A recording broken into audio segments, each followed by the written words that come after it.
Hello friends, আজ আপনাদের দেখাবো চীনা হাঁস রান্না। আজকের রান্নাটি হবে লাকড়ির চুলায়। আজকের রান্নার জন্য একটি 3.5 কেজি ওজনের চীনা হাঁস নিয়েছি।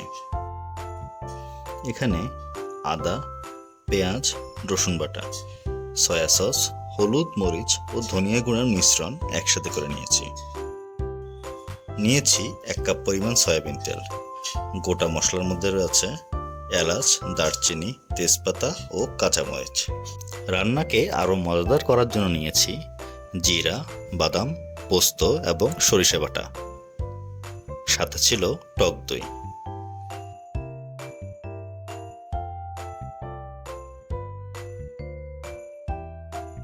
আজকের রান্নাটি ঘরোয়াভাবে না করেছি পিকনিকের মতো করে।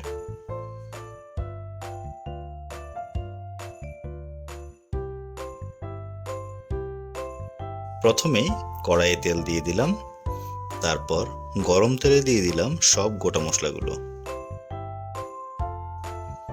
সব মশলা হালকা একটু নেড়েচেড়ে দিয়ে দেব হাঁসের মাংস। মাংসগুলোকে হালকা একটু তেলে ভেজে নেব। এরপর এতে দিয়ে দেব বাটা মশলার মিশ্রণগুলো।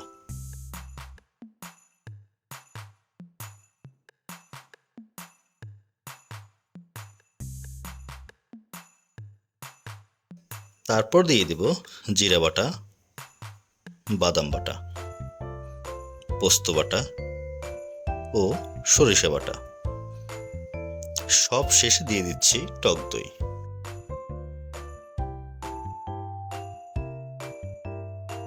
এরপর দিয়ে দিলাম টমেটো কুচি।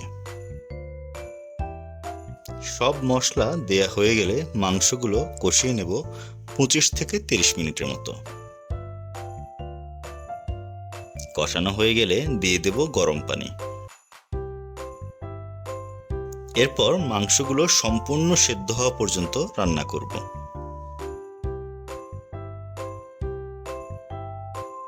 এখন দিয়ে দিলাম 4 থেকে 5টি গোটা কাঁচামরিচ।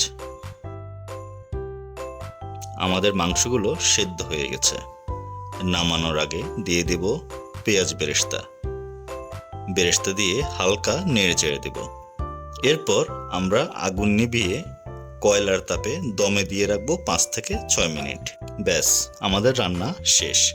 দেখতে পাচ্ছেন খুব সুন্দর একটি কালার এসেছে। এখন পরিবেশনের পালা। এভাবে হাঁসের মাংস রান্না করতে পারেন নিজের ঘরে কিংবা অতিথি আয়োজনে। আশা করি আপনাদের ভালোই লেগেছে। ধন্যবাদ সবাইকে।